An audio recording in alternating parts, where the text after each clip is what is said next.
Maybe not though. Maybe not. Maybe that actually emerged from him. I don't know.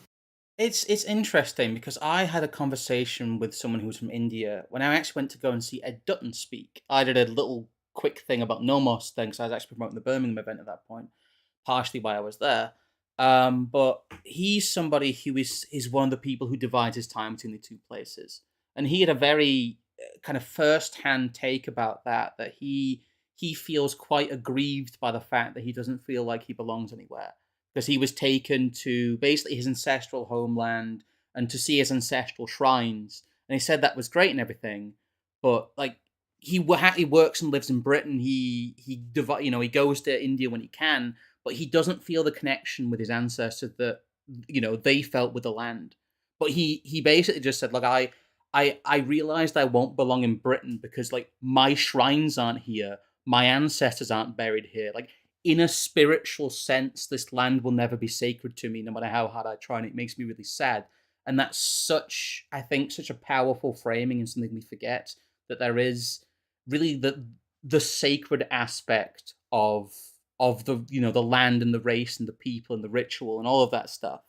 As we like to talk about, we've talked about a lot of the kind of the metaphysics of sex on this channel when we talked about eros, but there's a lot of kind of the metaphysics and the sacred aspect of race and being a people, and that is completely not only absent but it is forbidden in the modern world. It is seen as, if you, especially if you are like a white person in quotes, or a British person, or whatever kind of Western nation you're from, if you're not part of one of the designated native groups, having a spiritual and metaphysical connection to both the idea of your race and your ancestors is seen as you being like an actual Nazi, no matter what you believe or who you are, or how you identify with it.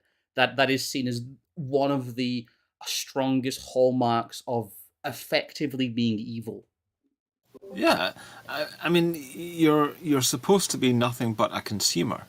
You're supposed to really just live in the present and define yourself by whatever you happen to be doing today, this week, whatever clothes you happen to be wearing now, etc. I wonder if the same will eventually be the same expectation will eventually be made of non-whites, or if they will always be, because they're just now privileged, you could say. Uh, it's understood that they're going to have cultural ties to the ancestral country, um, and so the demand is not made that they just see themselves as consumers. That's specifically for us. But I wonder if eventually the program will advance and they'll be expected to just see themselves in the same way as we are now. Possibly, it might get to a point. Things might get to a point where it's so extreme that somebody who isn't mixed race, who can identify themselves as nationality, is put upon by kind of what we would now consider as the white people rules. That if you identify yourself with a nation state and with a people, you are dangerous and you don't fit in with the global state. You are not part of the great beige horizon, as that weird CBC race mixing rap they put out said about the fact that they're going to breed people into a homogenous beige mass with no culture and no history. Well, it's Clement Attlee Yeah. in 1946. If we blend all the races of the world, there will be no more wars. Yeah, it's one of the things that there's quite a high bar. God. Yeah, he did actually say that. Pretty much word for word. Yes. There's Sorry, yeah. I was going to say I think there's a pretty high bar though for being English, as it were. We're going to do a follow-on stream at some point. Sorry to not include you in this, Wells, but we're probably just going to do one called like "Who Are the English?" as a bit of a nod. Let's be fair, but just to go over some of this stuff in a little bit more of a structured way and talk about what actually makes the English, and have a pretty basic answer to that question, as some people seem incapable of doing. But it's you not only have it's not only genetics. You can have someone who is genetically English but doesn't identify with England because they haven't been raised here, and they have been raised overseas, or they don't know the culture and they don't know the history, and you have to have those two elements. There's the idea that as long as you're culturally in quotes British, that's good enough. But really, you need to be both. You need to be both, passively of the land and actively engaging with it, or else you lose who you are. And I think that's the big lie that most people are told. Like, English is something you are, but it is also something you do. Well, I don't know if we maybe want to go back to my speech from Nomos London, the quote right at the bottom, a little bit from Francis Parker Yockey, because if you're going to have a view of race and people want something to go and read on this to get to kind of where we are, a lot of the stuff he has to write in Imperium about race, for someone who you're told is this like loony, frothing at the mouth, Nazi, anti-Semite, this, that, and the next thing, he's actually a very reasonable man. And his view of race is like one that's ultimately sort of subjective. He's like, well, the nation of immigrants or the linguistic group or any sort of, objective standard to either reinforce or destroy sort of nationhood it's all sort of irrespective. It matters not because it is there and we live as if it exists and we continue to do so.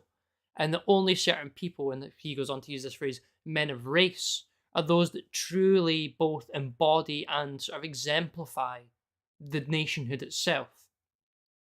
Men of race are scattered through all populations everywhere, through all races, peoples, nations. In each unit, they make up the warriors, the leaders of action, the creators in the sphere of politics and war. Thus, in the subjective sense, there is also a hierarchy of race. Above the men of race, below those without race. The first are swept up into action and events by the great cosmic rhythm of motion. The second are passed over by history. The first are the materials of high history. The second have outlasted every culture. And when the stillness resumes its sway over the landscape after that whirlwind of events, they are the great mass. And I've got a little bit of ad here just talking about how, for what we might even dare to refer to as big C culture, this idea of culture being one with both race and faith and the land, should be the bedrock of all we do, for this view is a synthesis of civic, ethnic, and religious patriotism which looks far beyond today's ochlocracy into the past and the future for elites that can produce and protect what is most important to us. And that's I think, one of the things as well that separates us from the more traditional ethno-nationalist view, which is that there is some sort of, equality but only for whites, or the welfare state but only for whites, which is a view I can be sympathetic to some degree, but the philosophy behind that doesn't then have a hierarchy, outside of races and within the races themselves, I think is misplaced.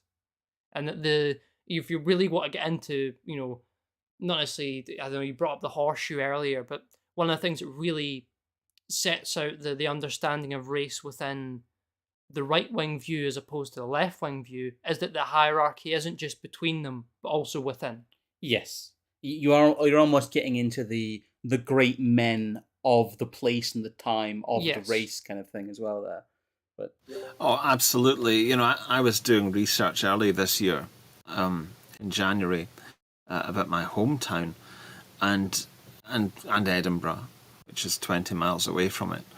And this really came through. It was like 100 years ago, and it really came through that there was a sense of the people, not just as a sort of blob, a mass of people, but a sense of hierarchy, and so which provides structure. It provides it creates from what would otherwise be disparate atoms. It creates a structure, and then that is something that can cope with the world and interact with the world. Now, that's not to negate the individual in any way. It's just to say that, practically speaking, I think this is what a healthy people is.